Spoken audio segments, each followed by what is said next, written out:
नमस्कार, खबरों की खबर में आपका स्वागत है। महाराष्ट्र की राजनीति में जो हलचल चल रही है उसमें संजय राउत सबसे बड़े कॉन्स्पिरेटर बन के उभर रहे हैं। एक तरफ वो उद्धव ठाकरे के सहयोगी की भूमिका में नजर आते हैं, लेकिन दूसरे पहलू के बारे में देखें तो वो उद्धव ठाकरे की पार्टी को बर्बाद करने वाले सबसे बड़े नेता बनकर उभरेंगे, क्योंकि जिस तरह से वो पिछले एक साल से शिवसेना को बर्बाद करने की राजनीति कर रहे हैं और शरद पवार के साथ उनका जो नया साठगांठ हुआ है, उससे यही लगता है कि संजय राउत कभी भी पाला बदल सकते हैं। वो अपने चेहरे को चमकाने के लिए, अपना राजनीतिक भविष्य देखने के लिए शिवसेना को भी बर्बाद कर रहे हैं और उद्धव ठाकरे को अंधेरे में रखे हुए हैं। लेकिन जिस तरह से एनसीपी के प्रमुख शरद पवार के इशारों पे काम कर रहे हैं और उनके हर बातों का सीधा सीधा एनसीपी को फायदा पहुंचाने के लिए सपोर्ट करते हैं, उससे यही लगने लगा है कि वो कभी भी पाला बदल सकते हैं, क्योंकि राज्यसभा की सीट तो एनसीपी में भी उन्हें मिल जाएगी। और इस बीच जिस तरह से महाराष्ट्र में बार बार मीडिया के सामने और एक नए तेवर में संजय राउत दिखाई पड़ रहे हैं, उससे लगातार उनका चेहरा राजनीति में उभर के सामने आ रहा है। शिवसेना की तरफ से संजय राउत ही सबसे ज़्यादा बोलते हैं, शिवसेना की बात रखते हैं। महाविकास आघाड़ी के अगर सारे नेताओं को देखें तो उसमें भी संजय राउत ही हर मुद्दे पर भारतीय जनता पार्टी का विरोध करते नजर आते हैं, केंद्र सरकार के भी विरोध करते नजर आते हैं। तो ऐसे में हर दिन जो संजय राउत अपना चेहरा चमकाने में लगे हैं, उसके पीछे की रणनीति उनकी अलग है और वो एक साथ शरद पवार के इशारे पर शिवसेना और कांग्रेस दोनों को निपटाने की कोशिश में लगे हुए हैं। पिछले दिनों की बात है जब से भारतीय जनता पार्टी और शिवसेना के बीच का गठबंधन टूटा था, तो उस समय भी सबसे बड़बोले नेता थे शिवसेना की तरफ से संजय राउत। संजय राउत ने बार बार भारतीय जनता पार्टी के बारे में ऐसी बातें कही जिससे ये संभावना ही खत्म होती जा रही थी कि शिवसेना और भारतीय जनता पार्टी के बीच फिर से गठबंधन होगा, क्योंकि उद्धव ठाकरे और शिवसेना के कई दूसरे नेता भारतीय जनता पार्टी के साथ ही गठबंधन बनाने की कोशिश में थे। ये लोग नहीं चाहते थे कि भारतीय जनता पार्टी के साथ पूरी तरह से उनकी संभावनाएं खत्म हो जाए, लेकिन संजय राउत पहले से ही शरद पवार के साथ मिले हुए थे और शरद पवार के इशारों पे वो भारतीय जनता पार्टी के खिलाफ ऐसी बातें कर रहे थे जिससे बाद में वो संभावना ही खत्म हो जाए। और हुआ भी ऐसा ही। भारतीय जनता पार्टी और शिवसेना के बीच गठबंधन खत्म हो गया और उसके साथ शरद पवार बीच में आए। शरद पवार ने पूरी रणनीति बनाई जिसमें कांग्रेस को भी साथ लाने के लिए उन्होंने पूरी कोशिश की। उनको पता था कि एक बार सरकार बन जाए, एक बार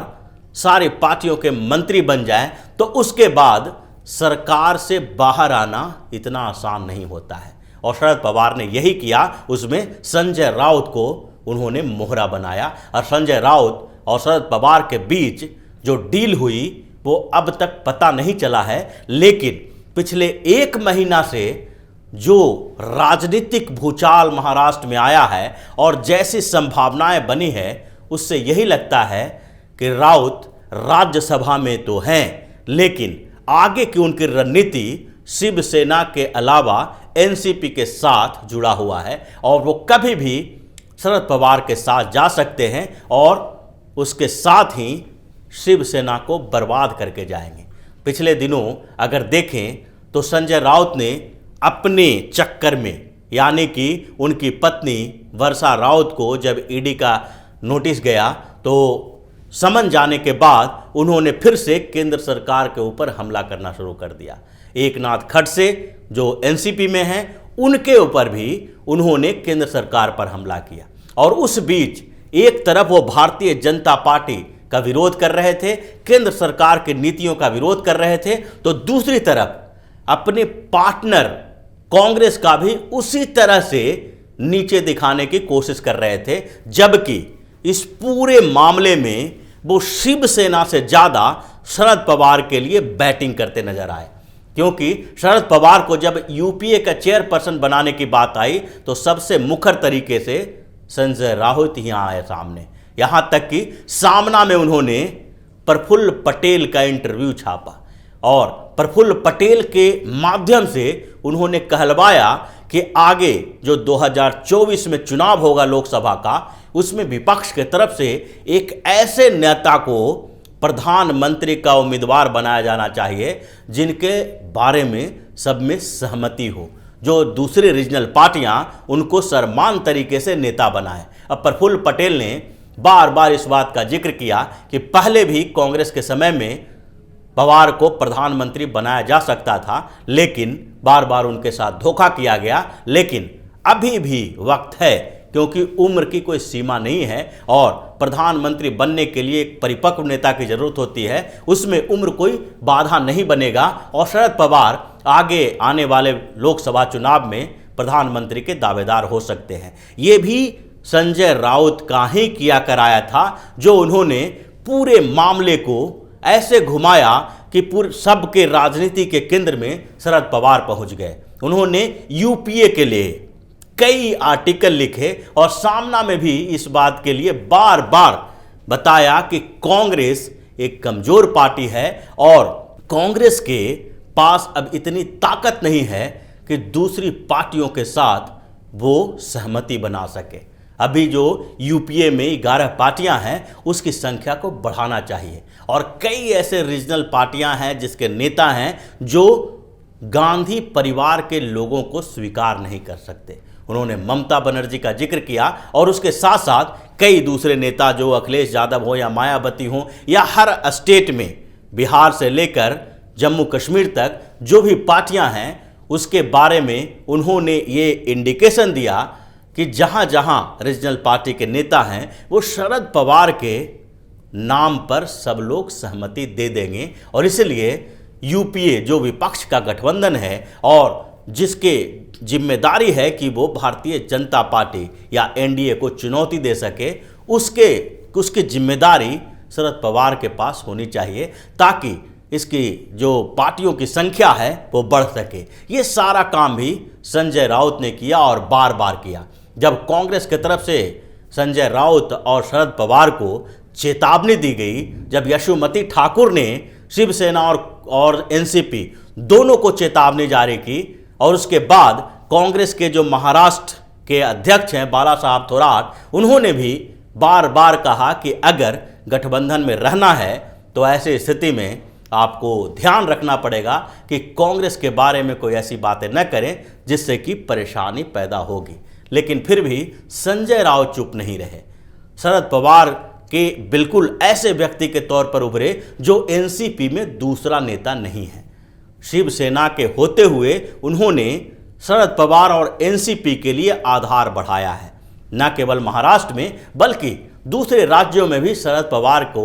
सर्वमान्य नेता बनाने की कोशिश की है और इसके लिए दूसरे रीजनल पार्टी के जो नेता हैं उनसे भी बातचीत की और ये सारा काम वो उद्धव ठाकरे के लिए नहीं बल्कि शरद पवार के लिए कर रहे हैं। और यही स्थिति ये बताती है कि कहीं न कहीं संजय राउत की रणनीति कुछ और है, क्योंकि शरद पवार अपनी स्ट्रेटजी में शिवसेना और कांग्रेस दोनों को महाराष्ट्र में अपने उभार के लिए खतरा समझते हैं। उनको लगता है कि भारतीय जनता पार्टी और एनसीपी, ये दो ही पार्टियां महाराष्ट्र में इतनी मजबूत स्थिति में रहे तो ताकि एक बार अगर भाजपा की सरकार बने तो दूसरी बार एनसीपी की सरकार बने। जहां कई राज्यों में ऐसी स्थिति है जहां पर दो बड़ी रीजनल पार्टियां हैं जिसमें कभी इसके हाथों में सत्ता होती है, कभी दूसरे पार्टी के हाथों में सत्ता होती है। जैसा सालों तक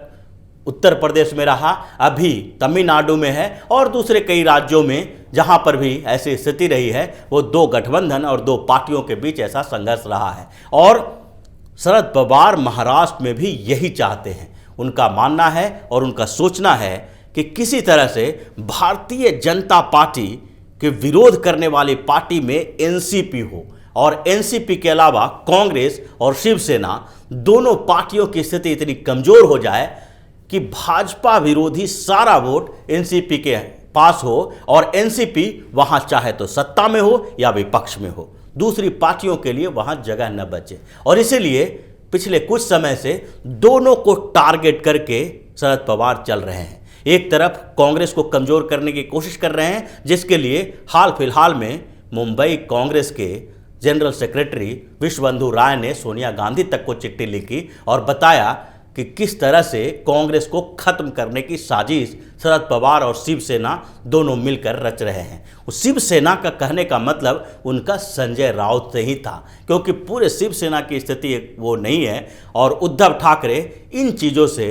लगभग अनजान हैं। उनको समझ नहीं आ रहा है कि कुर्सी बचाने के लिए, यानी मुख्यमंत्री बने रहने के लिए उनको सबसे ज़्यादा ज़रूरत सिर्फ शरद पवार की नहीं है बल्कि कांग्रेस की भी है। हो सकता है भारतीय जनता पार्टी के साथ भी कब इसमें गठबंधन हो, लेकिन शरद पवार इन चीज़ों को करना नहीं चाहते हैं। एक तरफ तो शिवसेना को पहले ही भारतीय जनता पार्टी से अलग करके शरद पवार ने